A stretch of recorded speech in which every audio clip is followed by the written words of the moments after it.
can hear it, but it don't seem like it's the biggest of deals. Yeah, I like it though. What? The sound. Oh, right. You like to? It's like the Matrix, right? Yeah, it sound like that. Yeah, we live, man. We live. It's definitely theme music esque. You know what I mean? I'm not gonna lie. I was appreciating all those photos. I was the trying to get the thumbnail for today. All those pics. It was bringing me back. Yes, son. It's crazy. It's crazy the amount of time we've locked in and like been around each other and cooking up, yo. We've been in the Okay. kitchen, been in the kitchen for a long time. Definitely.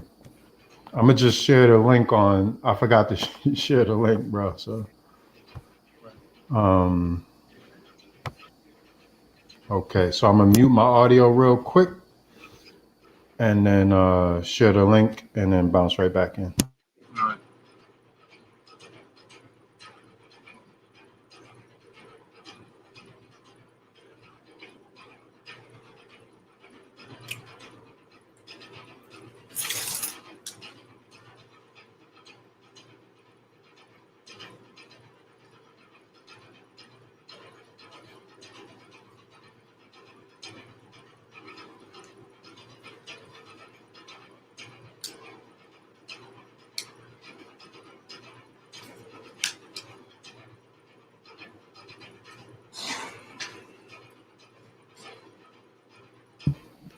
This is crazy. It's like a whole wormhole. You can hear me now? Yeah, I can hear you. Okay. It's crazy. I could bounce out. I could go to YouTube. I could see us doing the thing, and then, oh, let's see.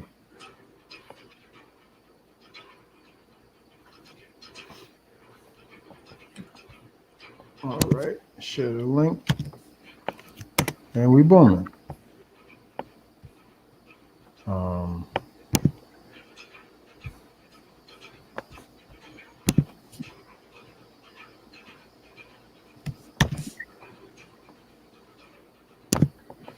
got it. All right, boom. We got it. My bad.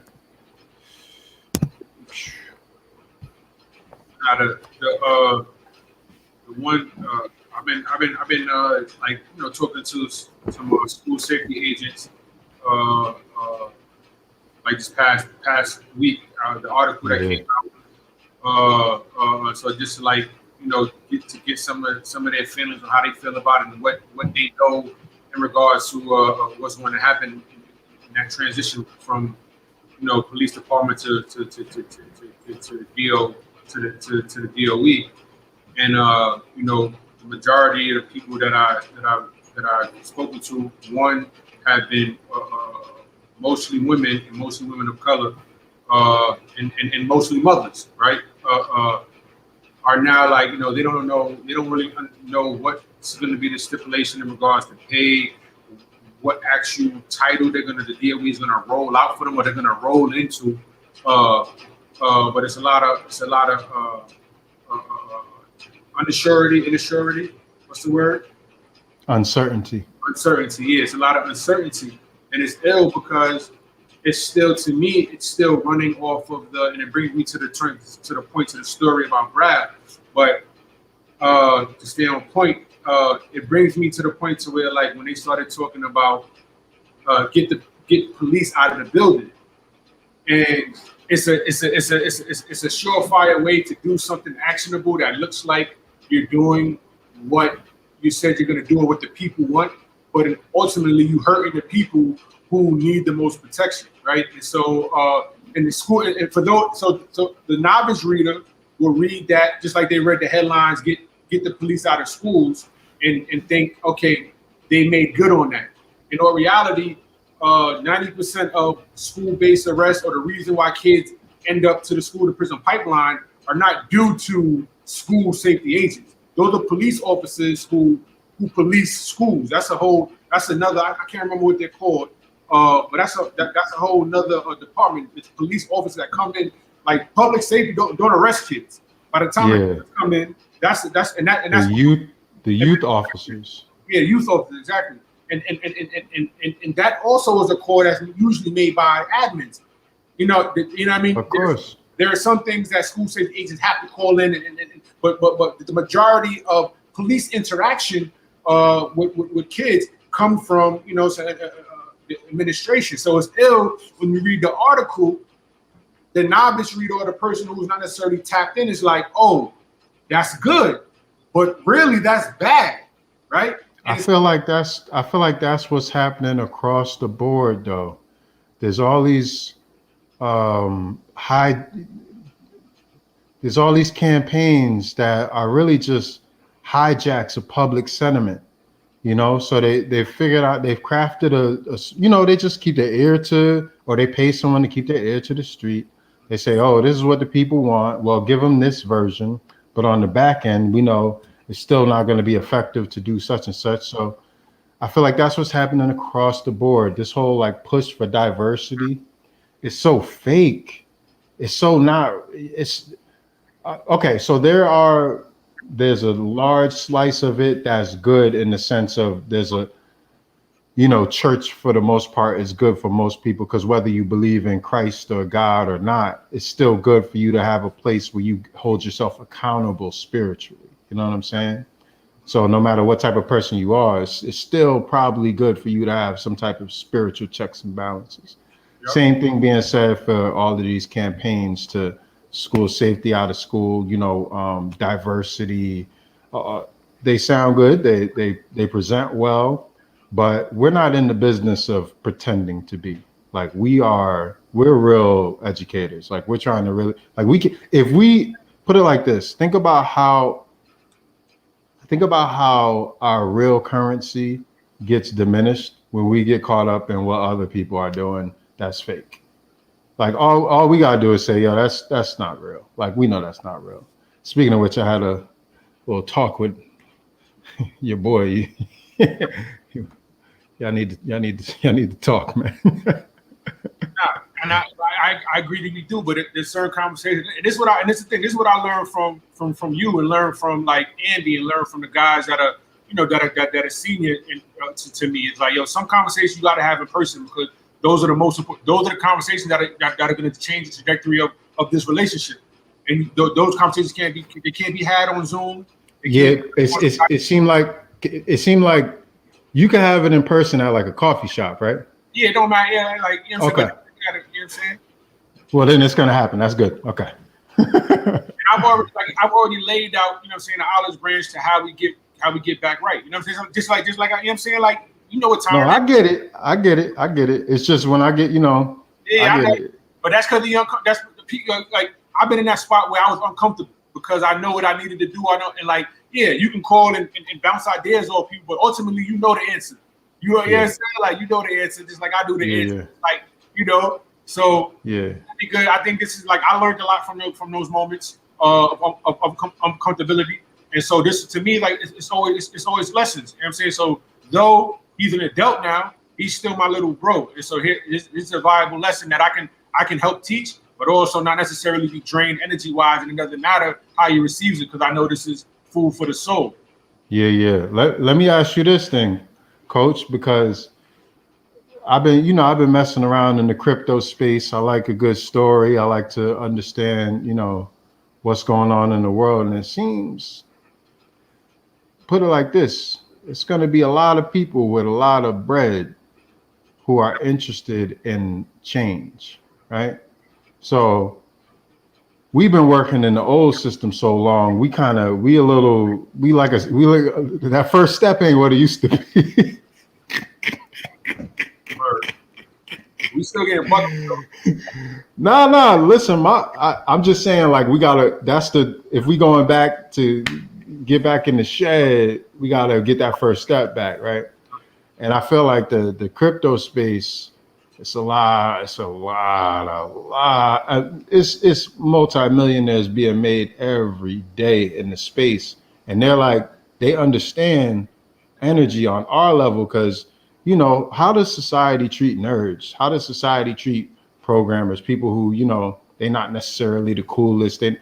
They know what it feel like they honorary black already. You know what I'm saying? So what I'm anticipating is that new money is going to want to link.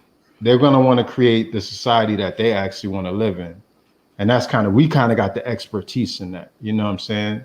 We're not too tied to the old system. We're not too committed to the new, but we got a wealth for, like, we know how to balance. We know how to, regulate. So I'm posing it to you as like do you feel like we are ready? Let's say a couple of crypto millionaires came to us like, yo, do y'all think y'all could put together like like what education should look like in the future? You think we ready for that? Absolutely. I mean, like, yeah, I do too. Absolutely. I mean, but it's like, we got time. We got time. We got time in on the ground more than anything. We got experience, bro, and I think that lends itself well. Everything else, the butter, how we do it, the style, those are all those are all bonus points. But the reality is that I was just telling Kenny this. I said, yo, whomever is that cryptocurrency or that billionaire who taps in with us and has to do his due diligence, is going to be like, wow, these are them guys. Right? Yeah. If you look at our stat line, right, and if anybody that does anything and cares really about education and wants to do something innovative and do something that's going to have impact that's long lasting, you're gonna, if Connective comes across your desk for proposals or guys to look into, and you do your homework, like, you're gonna be like, why would I spend my money in place else? I couldn't agree more. I feel like in terms of statistics, although it's weird, I think our GE Skills Lab work is some of the strongest work because it resonates the most, and because it built up, like Leslie, she's ill. Leslie, I forget her last name, Miss Bella. Yeah, Bella. She's ill because what she did with those 6 21st century skills building blocks, and fleshing that out and like sliding it into it. What she did is ill. She said, rather than assessing a student from top-down information and regurgitation, let's assess the holistic human being. And she gave us like the statistical analysis to use that and to communicate it to other people. So when it came down to filling out the grant, even though I had to pull an all-nighter, each of the points were things that we were already doing. So it's like she reverse engineered our success. So when we want to present to somebody else in terms of producing products that actually have not just like holistic effectiveness, but it could be quantified, I think we had it well before we even knew about it. Like, that's it. Those 6 building blocks, we showed them how Workshop allows collaboration, bro. That's all it is. It's one big collaboration, problem solving, social emotional intelligence, like all that. That's all Workshop. So we got how many years of Workshop we got under the belt, and the Workshop has evolved into so much. Yeah, culture clinics. Yeah, and it's ill because we reverse engineered our own success, because now what we do specifically, the culture clinic comes as for the when we're trying to help students identify what there is they're passionate about. And culture clinic is made so we can now trim the fat, and now we can put you specifically what it is you want to do. We can figure out what campaign works, but the culture clinic we do for the masses, right? And then we use that. And then by the time you get to the workshop, we've already assigned the workshop you need to be in, just from the culture, right? And so now we can go from we can service a large body of kids and use that predominantly to figure out how to put them in a position to be to operate in their passion, but also to put them with the right connective to lead the workshops. And then you have kids who have gone through the program who are now leading, our culture clinics, and so and our workshops, and the kids, right, and the kids that are teaching the culture clinic are also some of the first crop of kids who went through the workshops, Exactly. And the same thing, I was telling your boy, like, the problem with creating an alumni group or a network that, like, this is stuff that unless you've been in it, you don't notice. But this is also sauce that I didn't want to give out necessarily because I didn't think it was time. But I gave it out recently, yesterday, I think. But the any alumni, it's sauce regardless. It's sauce. Like I know the value of this information. It's crazy. So uh the value of your alumni. So it's a great idea. So people gonna run with it, right? But the strength of your alumni network is only as strong as the strength of your alumni. That's it. It don't matter how you frame it. It don't matter if it's a board or a group or an association. It doesn't matter your bylaws. It doesn't matter like your aim and your like. It is only as strong as your alumni. So when you think about the organic alumni associations, they come from positions of power. They're like, oh, we need an alumni association because we got people that's making waves. You know what I'm saying? It's not just like, well, let's get together and talk about. It's like, no. There's a sense of urgency. And so I say that to say, if you think about a connective alumni situation, that's powerful. Like, so we're already fleshing out something that can have a lot of resonance, I think. Like, I think we ready too, is what I'm saying. Yeah, ultimately, like, you know, when we operate in it, like it's ill because we've been operating in the consulting space and giving our work away for free. The biggest part of our nonprofit has been aligning ourselves with other businesses and other educational entities and putting them on the game for free. Whereas if we were consultants, we would have profited for the work we put in because we've attached ourselves with so many different educational entities so many upgraded, and revitalized and incentivized students in ways that they weren't being. And now, you know, it's time for us to be paid for that work because we've done it so long. Along with putting on culture clinics and basketball clinics for free, like our nonprofits is because we ain't never get paid for none of the stuff we done yet. That's why we're a real nonprofit. Like all the stuff we did, people get paid millions of dollars for what we've done. You know what I'm saying? We've gone, we work with the NBA, we work with LA County. You know, we've hosted things and put things together where if we were for a business, we would have been getting paid tens of thousands of dollars for stuff that we, you know, giving out. But that I'm always okay with that because I know like that's part of the better nonprofit. I think it's better that way. I honestly I feel like we chose our path and we chose to not go the greasy route. So it might take more patience and more, you know, more structural. Like we need to. It's slower, basically. It's a slower play. But I think over time we went out because you can't really. I mean, we already kind of won because it's just like you judge an educator by their effect on the people before them, and clearly we've had like a very positive effect. I mean, we could have been out here selling massive amounts of drugs, pretty much. So it's odd that we're the ones that are nurturing the future. If the Bitcoin when the Bitcoin or the whomever you know decides that they want to allocate $5 million for the next 10 years, really I would like 100 for 100,000 a year for 10 years. You know what I'm saying we can impact 10,000 kids a year with 100,000. Like, you know what I mean, like we ready to go like right now with that. But I would say that for that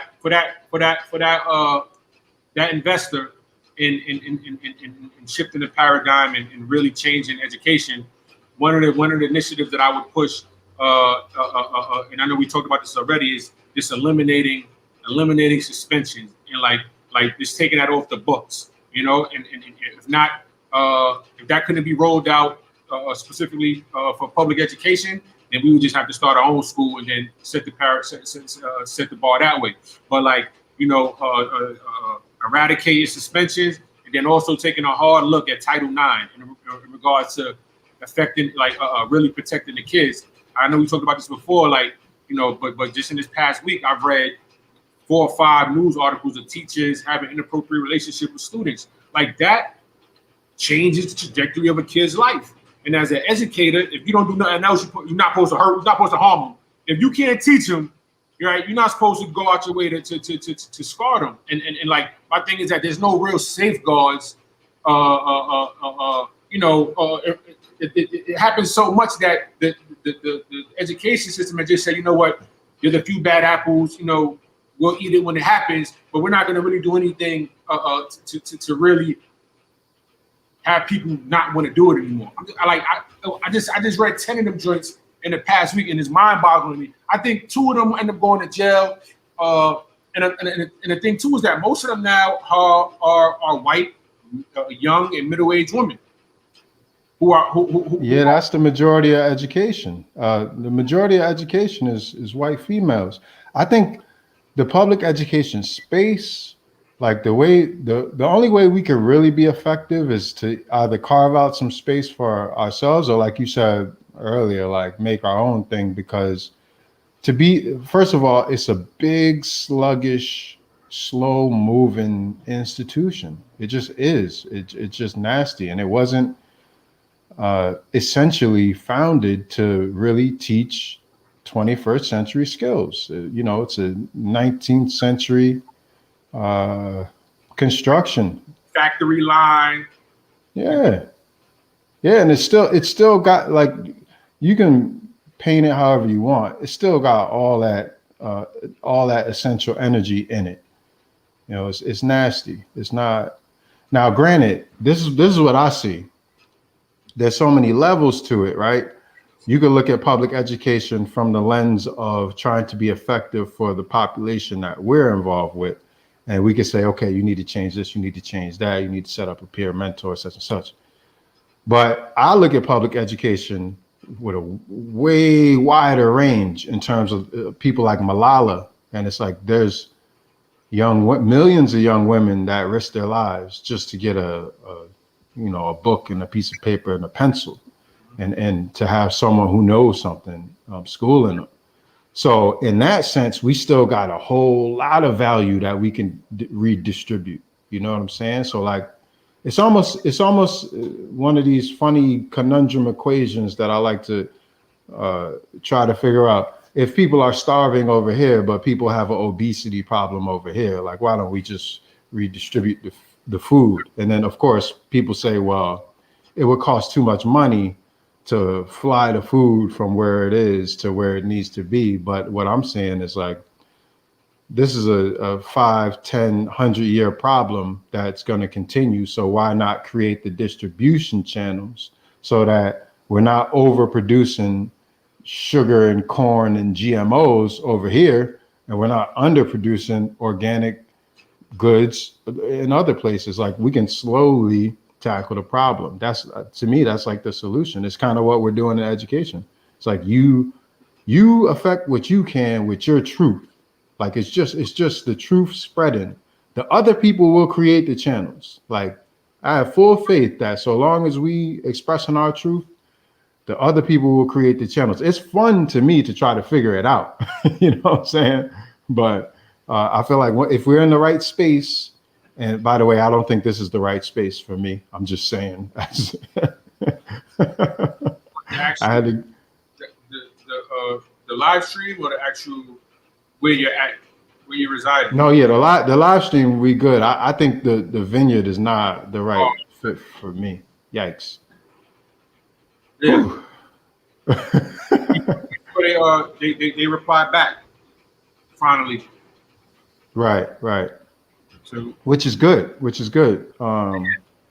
yeah, I don't think that at this point I could, I did my 2 joints. I don't think at this point in my life, even with kids and all of that I could live up there year round, just because of the energy that, you know what I'm saying, that, you know what I mean. I don't think I could do it.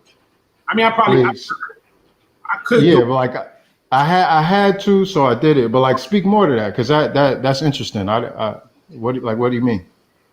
I mean, yeah, I mean that's why you live on a vineyard for a year, like, because you had to. Like, my mom made a decision, you know what I'm saying, like, and I had to, and I did it. Where, like, so whatever the have to is different, but specifically if you look like me and you don't choose to live on a place where in the summertime, in the wintertime, no, like you can't do anything and nobody looks like you. And also most of the people there have lived on that island, so like they are specific. They're specific to the island, like their island, whatever. And so that can, we can talk about how well traveled somebody is or the conversations you have. You know what I'm saying? Some people don't even leave the rock, bro. There's some people that live on that rock that don't leave it. And then their kids who without basketball and sports, they will not they won't leave the rock either. You know what I'm saying? And so I know that even though time has passed, like that's still like the culture there. And so like it's probably gotten a little bit better. So I know me when I was a high schooler, it was me and Jose, and we played ball. And like, but Jose wasn't there and I didn't have ball, I don't know what I would have did. The amount of suicides and drunk driving accidents in the wintertime, kids were sniffing light bulb, like the dust and light bulb, the light, like I was like, yo, it's different out here. But like when it's nothing to do, you just find stuff to do, like all of the illicit drugs that in my life that I didn't know about outside of marijuana, I found out about winter times on the vineyard, not summertime. You know what I mean? Winter times on the vineyard, I was like, wow, like shrooms, all of that. And so like when there's nothing to do, everything closes at a certain time, half of the stores close down, it's like we gonna turn up. But so and that's as a child. So I can't imagine. I guess if I had a network of people who were there with me, including my family, it would be different. But I know I'll be putting that time in those 2 years, 2.5 years. They were extremely fun at times, but they were also like extremely hectic and chaotic. But I'll say this all the time. Without the vineyard, like first of all, my mom moved me to the vineyard, saved my life, without a doubt. And then I went from being the majority to the minority for real in regards to school. You know what I'm saying? I was going to Hillcrest, 5,000 schools, everybody looked like me, right? You know what I'm saying? Then I went to a 700 person school and nobody looked like me. You know what I'm saying? Like, and then, it was Jose and a couple other joints, but you saw the disparities of people that look like me in a small, isolated island, how you were allowed to treat people, how the cops were allowed to treat people, and it was, it was extreme at times. Though people on the vineyard would say it wasn't, but most of the people who live on the vineyard have that narrative where they've been all the time. So anything that they experience is part of the norm. So it's like, what I'm saying? Like, so it was dope. But and then also the vineyard was great because before I moved to the vineyard, the summertime, I didn't really know what black elitism was. You know what I'm saying? I didn't really know what elitism was, but I didn't think there was such thing as black elitism because I just assumed that if you black, you all about putting each other on. The part with all the stuff that I saw, watched, it was all about, we put each other on. But then the vineyard taught me that that's not what it is, right? The vineyard taught me is like, okay, no, there's a certain level of information that you can't share or you're not supposed to share with somebody else. You know what I'm saying? Like, and I never was the keeper of that information. I was the person who, was on the outside, of that information. But I had people who I rock with who put me on and parents. But like the majority of I assume that black is love. If you're gonna pass the baton, it really it's not about passing the baton. You know what I'm saying? It's not like you're not supposed to be in a race. And so if I see you, if you make it to the relay where I'm passing you the baton, it's a dub. Like I walked into parties and remember that one party we was at with the old heads? Bro, like upset that we was in the building, like hey, what are y'all doing here? And like, and the vineyard taught me that, like, and it taught me at a good age, bro, because that was like before college, going to college, and it was like, wow, like, it's like that's something that you got to be mindful of too. It's different. I remember that it was like a summer where it jumped. Where like, when we was younger, where money, we wouldn't even pay attention to money or what your parents did. You know what I'm saying? There was that time where everybody was on the same level. Everybody had to do-rag. Yeah, everybody was on the same level. Everybody like. Money was not, saying what you was gonna do, your trajectory in your future. That was like you maybe that was like middle school or junior. You know what I'm saying? Like so it was like, all right, you got some time just to do you. And then it was like 2 years. It was like, yeah, like I'm gonna tell you, it was like between sophomore and junior. So like when people started to become like juniors and seniors in high school, that's when the real classism started to kick in. That's when it was like, yeah, because I think their parents, I don't think they meant to be as harmful as they were, but I think they was trying to give them game like, yo, you can't be running around with these cats doing this, that, and the third, which is like, that's decent advice. You probably shouldn't have been running around with us, but because we did. Go ahead. No, don't do that. We was bugging out like consistently. We was bugging out, but by virtue of we were on the vineyard, like you know what I'm saying. So like that was our blessing, like because how we. No, we was bugging out wherever we went, pretty much. They're like, don't try to. We had to try. Everybody else wasn't privy to the wild out everywhere. They was only privy to the wild out on the island. I'm just saying, like, I can't be too mad at, like, it makes me feel some type of way too, but I can't be too mad at parents for telling their kids, parents of me, that they can't be running around doing what we doing and expect to have a level of success with that. Little did we know there was something deeper at play. Because I was talking to Wendell about that. It's like the more you make mistakes early, the more valuable it is for you in life. So a lot of people don't get allowed to make those mistakes because they get babied, they get spoiled. So they don't get to, they never go to jail. They never like bump into somebody who don't like being bumped into and have to handle it on their own. You know what I'm saying? So they don't get to make these mistakes so that they can appreciate the truth of their situation. So for them, they're just being cautious. They don't know, like, for them, like we talk about this a lot, but for them, they're not stealing, not because they don't want to steal. They're not stealing because they're being cautious, but it turns out because they've never felt like the moral debt of stealing, they'll probably steal the first chance they get if they need to. Whereas we're not going to do that again. You know what I'm saying? It's a completely different. We learning off experience. The more so I say that to say, little did we know that our lack of guidance early on, huh? Our F pluses. Yeah, we had a lot of F pluses. That's it. A lot. Yeah, word. Yeah. So I think about that in terms of. But I think also too, like when I think about those same times, I think about those the older guard or the older guys or the fathers or whatnot as educators, right? And so I look at them like I'm not mad at them, but I look at them like, damn, like y'all, you know what I'm saying? Like y'all pass the torch to us inadvertently, maybe not to us, whatever, because your torch may only be financial or whatever, like. But I know that my grandpa was, you know what I'm saying, a doctor, black doctor in the 70s, got pulled over all the time because his license plate said doctor, also was in the Black Panthers, also was about doing God's work. You know what I'm saying? Like he had his profession, but he was also about sacrifice. So my grandpa, our ancestors ain't nothing to sneeze at. Yeah. So and my grandpa nothing to sneeze talking at. about bread or talking about money or whatnot.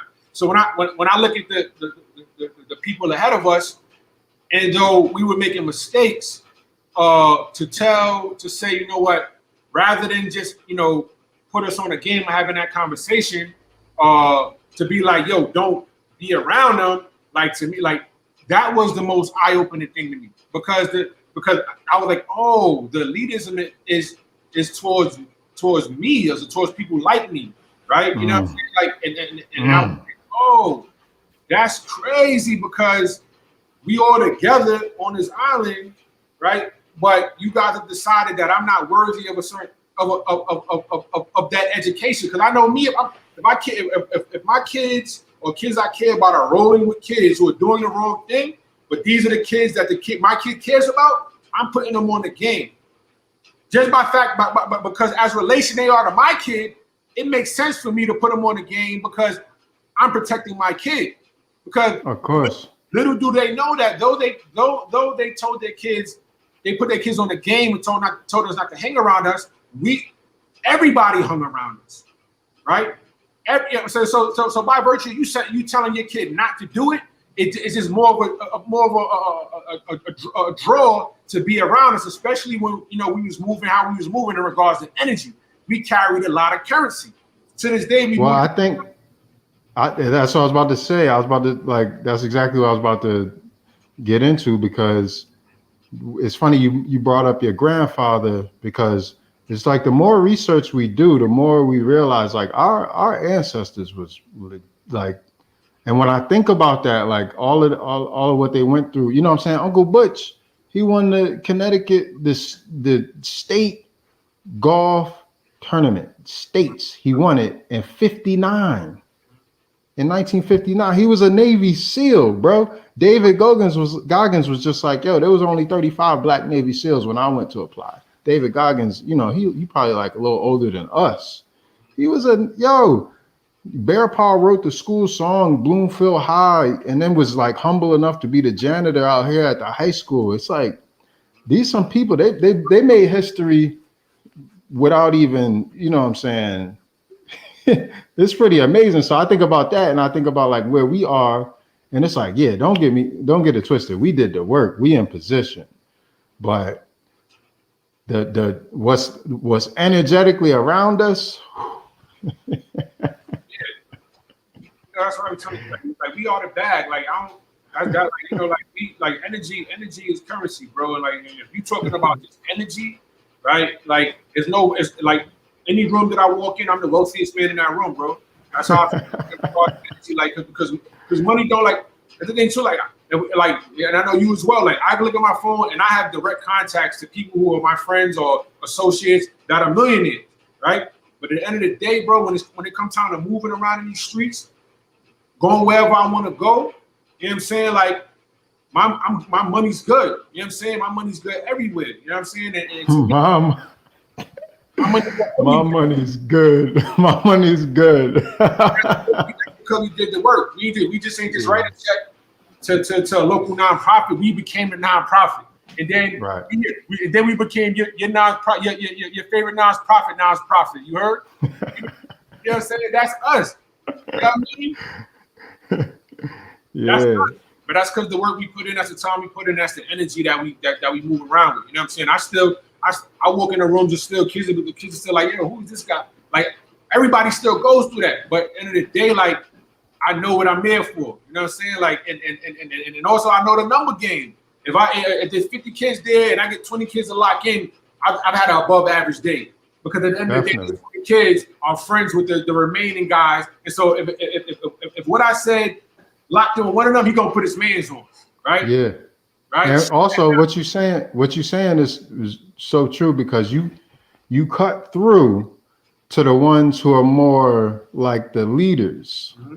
So it's like, even though the message might not resonate with everybody, what we saying, it cuts through to the ones who have it in their heart to lead. So it's like once they get it, then they're leading. And it's like we really are creating the world that we want to live in, student by student, workshop by workshop. Like just it's almost like every step of the way, it's impossible for me to anticipate it. I'm always surprised. I'm like, boom. Like when you sent me to Ann's curriculum of strays, I woke up and I looked at that and I was like, oh, I clicked it and I was like, oh God, this is crazy. This is amazing. So there's no way for me to predict that. That wasn't in my mind with strays. Come on, Dirk. Yo, we got at the end of the day, that Bitcoin millionaire rolls out the educational, you know what I'm saying? Like, hey, what do you want to do? We got the author, the teacher, the master of the moment, James Jennings, who not only wrote the book, but can teach the book and break it down. And we got that standardized for any school and every school in America. But most importantly, we've done that because we understand that's what the institution wants and needs. But how we make adaptations of that in real time, that's what we do. We made that curriculum so that because this is what you guys need. Because if we would have came to you with what we do, you'd have been like, oh, but where's the analytics? Where's the ELA? Yeah. So what is workshop? It's a place. It's a time. Here's the curriculum. Here's what you want. You know what I'm saying? Because that's what you need to feel good or justify, like, hey, we need these guys, whatever. But at the end of the day, that's just a testament to us understanding how to work within the system so that we can work with these kids. And like knowing that at the end of the day, we got to deal with having to make this standardized form of acceptance for people who have never been in a classroom and say, these are the guys we need to do PDs. Okay, so we'll do that. But we're going to do it with our own shit, right? We're going to control it. We're going to have the people who wrote it speak to it, because every step we curate the educational form that we present is one that is curated to a T and for a reason. Because when you read these books, you go through these curriculums, you see the living testament right in front of you. So you can not only be a teacher or an educator or a hooper or a doctor, but you can write your own book and then you go back to school and teach that shit. Live and direct, somebody in the flesh right? That's powerful. I see what you just did. That's ill. We don't even got to say that. That's the question that the kids are asked. Whose book is this? This is the person who's in front of you. This is his book. Oh, that's wow. That's valid. That's that 20%. You gonna get the 20% off of that? Oh, why you straight? So what happened? Why you? They gonna be able to. So what you meant? What you meant by this, coach? And this guy right here is strays. You gonna be like, oh, you know what I mean? And then from strays, we evolve to wings. And so now, you know what I'm saying? Like, it's so ill. And then when you drop the third book, the trilogy, is gonna be over. It's gonna be over. So about over J.K. Rowling's. You know what I'm saying? We about to have that. You know what I'm saying? So what facts though? But so what do we do about the teachers that hit us up like, yeah, we want to do something that's more authentic? The same things we be getting hit with. What do we do for them now? Like, do we have anything in the cook up for like teachers who just want to be a part of something more authentic, or is it like? Because I saw that email and I was like, okay, finally, touching back when it's all after the fact, that's cool. Also, I understand because I was busy too. But I was about to say she probably didn't have to bury a student, but she didn't have the bandwidth. I get it. You know what I'm saying?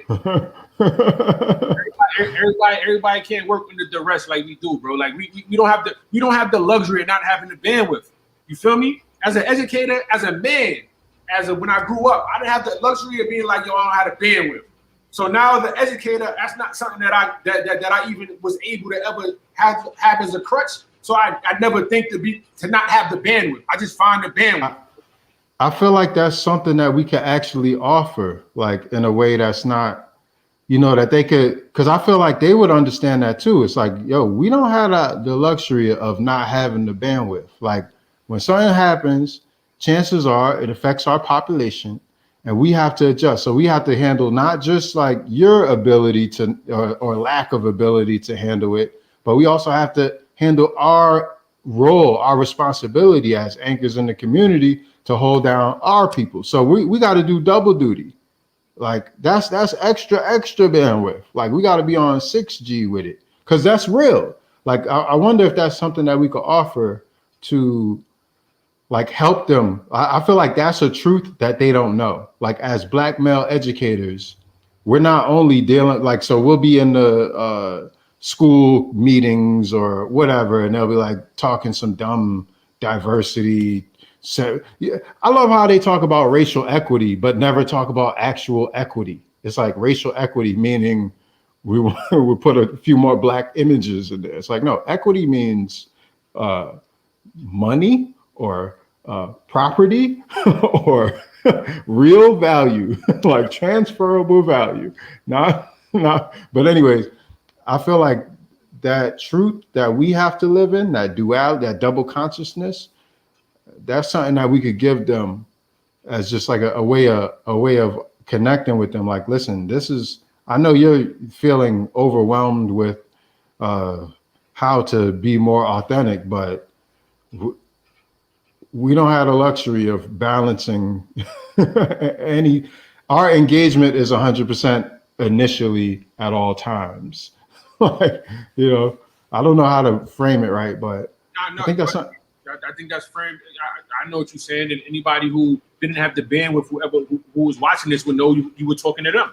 And I think that, you know what I'm saying, like that's a fact. And the reality is that I think that when we think about education in the space that we're ultimately going to be at, is that one, any building or any institution that had us in their building for however many years is truly blessed and grateful, like hands down.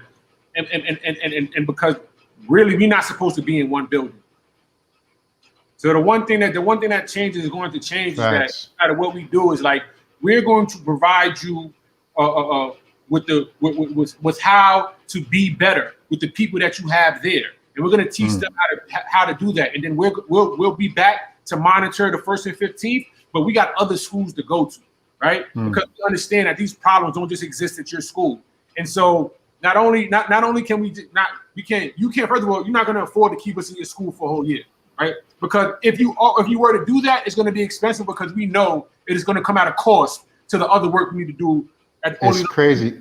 As you were saying that, I saw it. I got it. As you were saying it, it was like it made perfect sense. Carry on. Yeah, and so that's what it's going to be, and we're going to just like we have been, but more so now, we're going to operate in a consulting space, and we're going to improve the teachers that you have there. We're going to improve your leadership. We'll come in and observe. We're going to stay out the way. We're going to come in and observe for a week, right? Come in and observe, and then we'll give you our report, right? And then, the connective analytics. Yes, we'll give you the report. You know what I mean? Like, and that's what it's going to be, because we've already done this for free for over 10 years, and have been a part of creating curriculum and educational mapping for Fortune 500 companies, right? For free. We should already have $1 million in the bank, but that's all good because we paid our penance, right? But now, like you said, those early no's are going to be expensive yeses now, right? But at the end of the day, and now what happens is that ultimately, because it's not a money grab, ultimately by getting paid for what we do great, now we fund our own nonprofit like we've been doing. I was gonna say, if you want to make any splashes at this point, you need a solid foundation, and that just takes bread. Chamath something, he founded Social Capital, Chamath P something, but he's someone that we definitely need to get aligned to, because his whole stance, his whole energy. I mean, he's a multi-billionaire, so I say it as if it's easy, but he definitely is someone that is about what we're about, and I think he would understand it. He has a whole one of his most recent acquisitions. It has a very large education arm, but it's mostly like online education, and it's more like businessy stuff. But I think he would really dig the authentic education, even just from a perspective of diversity. It's like, okay, you have the businessy stuff. Now you need to have the stuff that's actually effective, you know? I want to holler at Jalen Rose. He got a school. I want to holler at Brian, our Promise Academy. Like, yo, specifically, I want to holler at schools that are already doing what we're doing, like, and from a really authentic. And it's so weird saying authentic now, because everybody is in. No, it's real. It's in every. It's like people are like, but at the end of the day, like, you know what I'm saying? It's become monetized for social reform, and you know what I mean. But they hijack everything though. We can't. Yeah, but like, you know, that are already doing what we're doing in the space that, you know, they've already have the capital to really, like, to me, I always said, like, I think like when kids ask me like LeBron, like what I feel about LeBron, it's like, yo, I don't like what he's done on the court. You know what I'm saying? Is pales in comparison to me to what he's done since he's been in the league in regards to empowering people, you know, not only from where he's from, but like everywhere, bro. Like, for somebody that's on the ground, to me, like, I'm like, yo, You know, and when you look at, you know, because I compare him to, because we grew up with Jordan, and though Jordan has now been mindful, but at the end of the day, the best player in the world with the most social capital and energy was not about everybody. He was like, yo, you know what I'm saying? Like he was the father of the kid on the vineyard who's like, yo, don't hang out with them anymore, right? And so to see an athlete, a generational athlete, switch that paradigm, you know what I'm saying, is ill to me, bro. Like it's ill to me. Yeah. It's funny because me and Subs, we had a build a couple of days ago, and it was ill because he was like, yo, y'all was, you know, he was just like, yo, you and Bugs was speaking the truth. And the way he was saying it, I was like, yo, it's crazy because I went back, I knew we was on to something after the first joint because I didn't even realize I was listening to it again for like 20 minutes. I was just listening to what we said. And I had to remember and realize a lot of our relationships, like the reason why we have such strong bonds, the reason why we're such like, I don't want to keep gassing us, but like the reason why we're effective educators and the reason why we have such strong bonds is because out of all of the people that I've been around, we're the ones who sit down and talk. Like we talk a lot, you know, and we all low key have like master storytellers in our families. There's like a whole rhythm to the way that we communicate. Like if it's me, you, and Kane and Glory and somebody else, just imagine how many hours we've sat down and just talked, like actually listened to each other and sharpened each other's ideas. I took that for granted. But now when I'm around a lot of these educators here and wherever else, and I'm hearing them communicate with each other, I'm like, wow, y'all don't even know how to be honest. Like, you don't even know how to say what's really in your heart. Like, that's crazy. But then I was like, oh, that's the difference. Like, we couldn't afford to not communicate what was in our heart. Somebody would have, you try that around Kane. Yeah, you gotta be able to switch gears. So it's like, yo, you gotta, though we were all cool, we always still competing because like that we like not competing for the sake of trying to be better, but for the sake of being able to like, yo, I'm gonna compete. Like we, you know what I'm saying, what was hooping, whether it was who gonna do the wildest prank of the night, you know what I'm saying? Like and that comes from, you know, not being like never being comfortable. Right. And so like even in the moments where we chilling, I find the need to compete because, you know, like if I don't compete, what's gonna happen? You know what I'm saying? Like I'm gonna have the most memorable joke or the most memorable bars of the night. You know what I'm saying? Because at the end of the day, 20 years go by, God willing, we still alive. Those are the things that are really gonna be the foundation of, you know, of the relationships that we have. We're always going to be able to go back to those moments. Like think about them. I can pull 10 moments out of my head. Like, yo, remember this time? You know what I'm saying? and though I may not know what I learned from it in that moment, but God blessed me with years. So now I was able to look back at those moments, and I'm like, yo, damn, like I learned a lot from those moments while competing for whatever, you know what I'm saying, for whatever reason, bro. Yeah, that's why I think. With the students that we come across, I don't know why it happens this way, but we're lucky to get the ones that they kind of know their truth. Like they haven't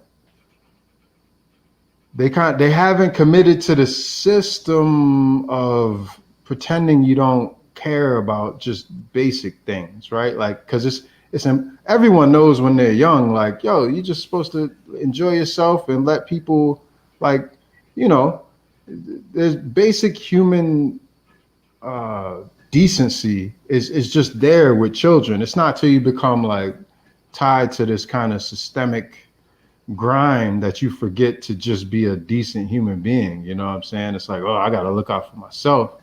So for some reason, we're around students who they just have a very high level of decency. I think about even like Lanice. When I ran into Lanice, and he was with his girl. It was outside of McDonald's where low key I had a crazy memory.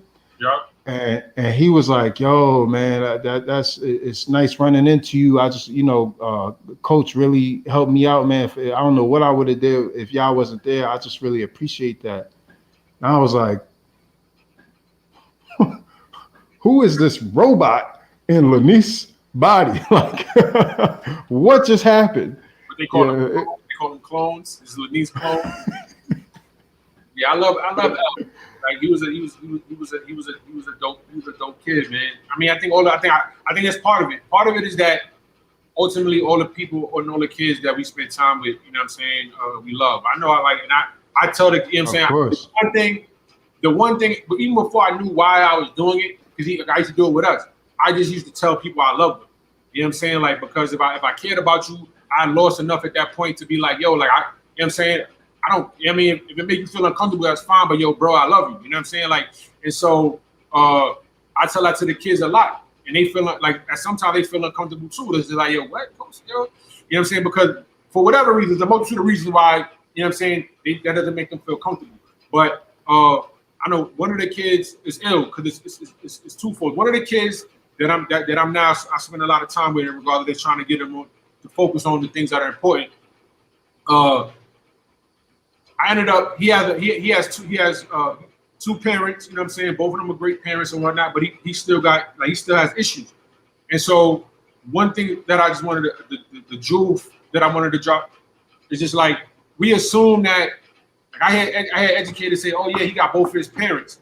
And so that means that the trauma or the things in his life are less than when the reality is that you could have two crazy ass people in the crib. And so just because you're not raised in a single parent home doesn't mean that your life is actually better, right? And so like and that's a common misconception. It's like, oh well, I don't understand. He got both of his parents. Like if you got both of your parents, but you living in a jet where every day you gotta worry about getting pocket tapped or worrying about wearing the wrong colors or whatever it is, and like added to your moms and your dad not getting along, and then you're the last. I'm saying like it's just so many parameters that one assumes that you got two parents, you should be better off than most. When there's kids who are raised in single parent homes that have more stability than you know what I'm saying 2-parent families, and so like it's a common thing. Like I heard a lot of people in talking to people about it. They was like, yeah, I don't understand. Like he got, and also myself, I was like, you got both of your parents, Yeah.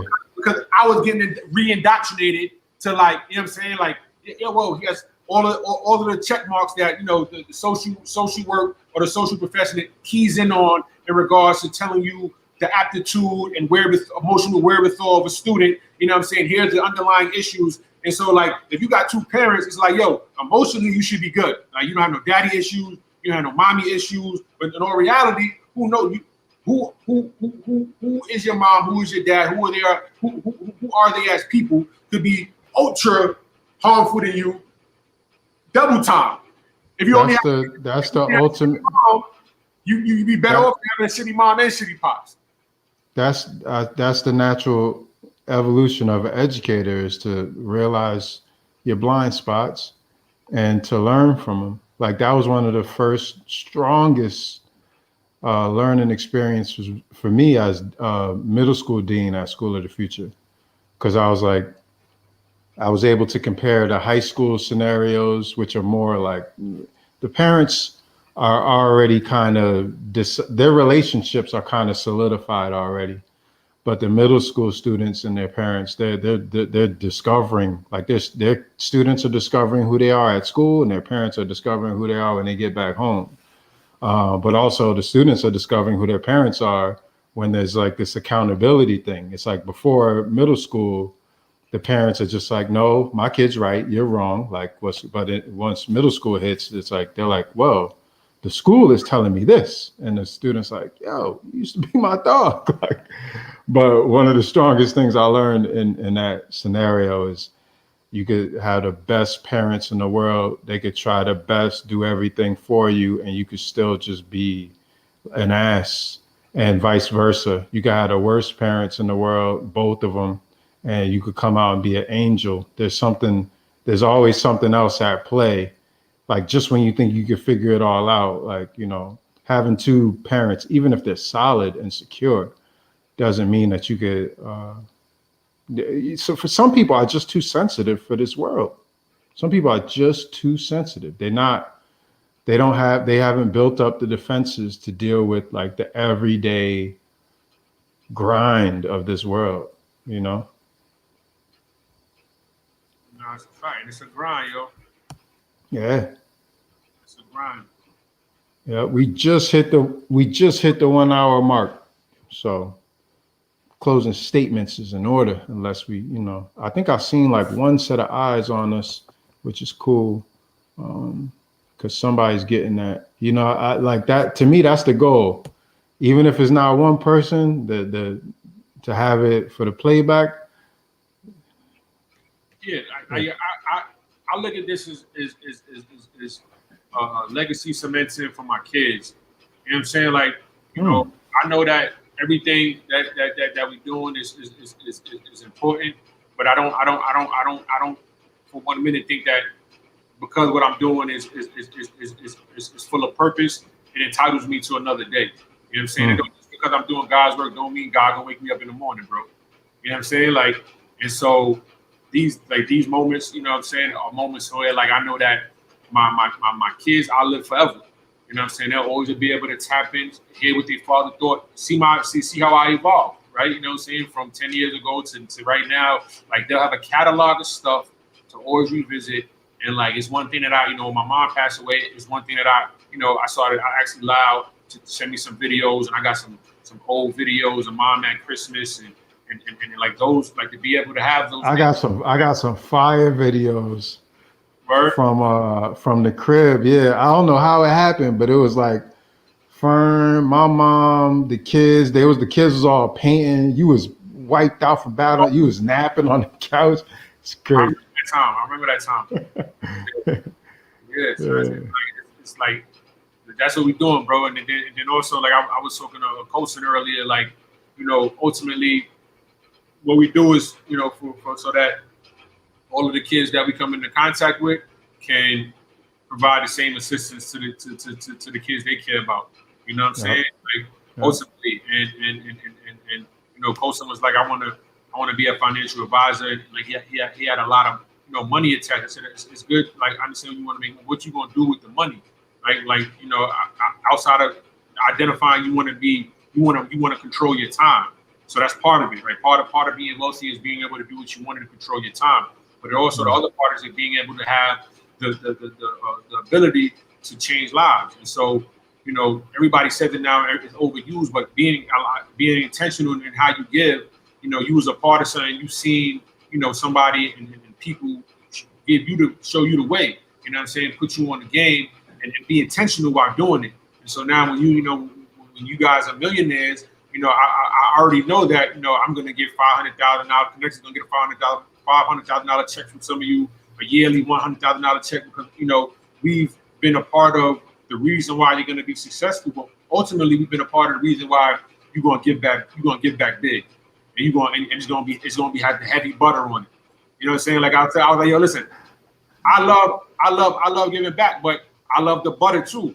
And so like part of my thing is that when we give back and we do anything, we do it fly. You know what I'm saying? Like that, because that meant something to us. You know what I'm saying? How we look, of course, to us. So if we doing anything, it's gonna have heavy butter. You know what I'm saying? So my closing remarks, because I was saying that, I just want to ask a question: do Black Lives Matter to Black people? That's what I want. And then my last question is, why do you guys think they allowed the Black Lives Matter murals to be painted on the street? I think it's for a certain reason. I don't think it's just because it was just easier to paint. I think it's for a reason. Because if you're gonna paint murals that you want to stay and not get messed up, you put them on walls of buildings. You know what I'm saying? Like, so I think it was part of the cycle to get hits, to get tweets, people trying to cover up or overpaint Black Lives Matter. That's good press, right? And so I think I thought Black Lives Matter is not even a black movement. I thought it was funded by like the Soros. it's been co-opted, but there's still people who are, you know, who are black and who do Black Lives Matter things.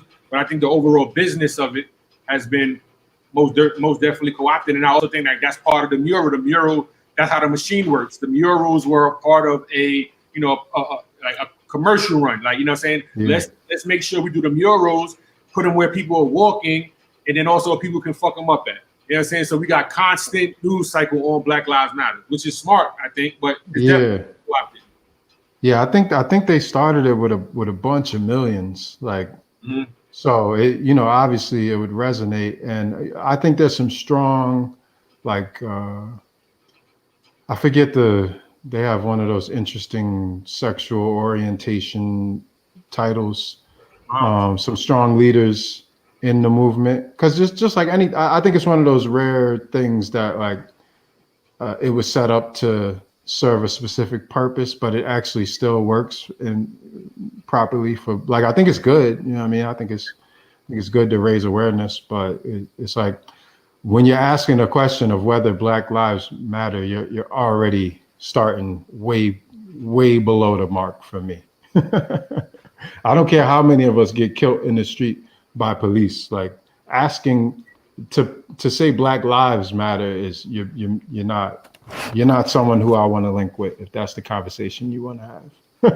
but also, if you say Black Lives Matter, you look like me, and you constantly, your art is degrading and disrespecting women, or you are like, you are always talking about them saying somebody cooning or somebody, like, you can, like, that to me shows that, yo, though you say the statement, Black lives really don't matter to you, right? Because though I may not agree with what you're saying, or I may be total opposites, but if your life matters to me and I say that statement, then how I interact with you or about you, that has to have some resonance to the actual statement. You know what I'm saying? And so of course. But because we don't have to opt into it as African Americans, it's easy to say Black Lives Matter, but then it's easy for me to smack you if you step on my A1s, or it's easy for you to become the ops if you bump into me. You know what I'm saying? How about this? I go by your summer home, your second home, and it has a Black Lives Matter sign on the 3rd story theater room, but your house is boarded up where somebody could live, and there's a affordable housing crisis on, like, you're telling me Black Lives Matter on your vacation home. Come on. Like, what we're really talking about with the racial equity piece is like a very old conversation that's just being hijacked. Any progress that's happening on that front is not from well, anyways, that's a whole nother, I don't even want to get into that. Yeah, but I just really wanted to, because I say that because it fits into the conversation that we had in my mind. Like, you know, if you look like me, and specifically if you know me, right, and you're giving hundreds of thousands of dollars to other nonprofits who don't know what they're doing, you don't know the person specifically, or if you don't know me, but you look like me and you want to give back, and you find in other companies to give your money to, you know what I'm saying? Like, I find, like, to me, I'm like, okay, well, do we matter? Because I know how many kids that look like me that I come into contact with, and it's well documented. So if Black Lives Matter to you, and you about to go on a guilt spin, right, to rectify, you know, your own personal inadequacies about the work, and you start signing checks, I'm not knocking you for that. But if you know me personally and you don't say connect of a check, I'm like, whoa, what's good? What's happening? You know what I'm saying? Like, and so I don't want people to just say Black Lives Matter. I want them to, you know what I'm saying, to make the lives really matter. Like, do they actually? We need a accountability officer. We need somebody we need an intern or somebody out there just to keep out, just to, you know, because we probably come across a lot of that, but we just say, oh, okay, so that's who you are. All right.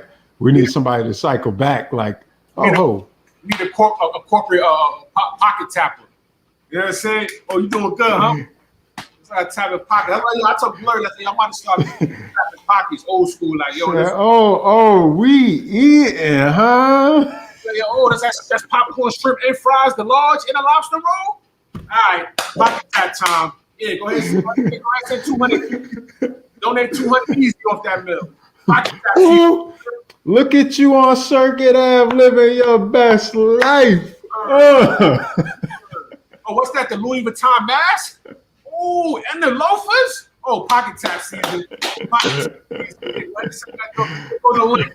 I'm gonna text you the link. That's how. Matter of fact, I'm gonna send it to you right now, just so you could do it right here, like right here. What's your cash app? What's your cash app? Word, that's what I'm on it, bro. Don't be around me. You're doing good. Don't be around me. Pocket tap season. If you ain't never donated and connected before now, you doing good, don't come around me. Yo, my headphones about to go. My headphones about to go. All right. All right, my guy. Next week, bro. Yes, sir. One. One. Let's see.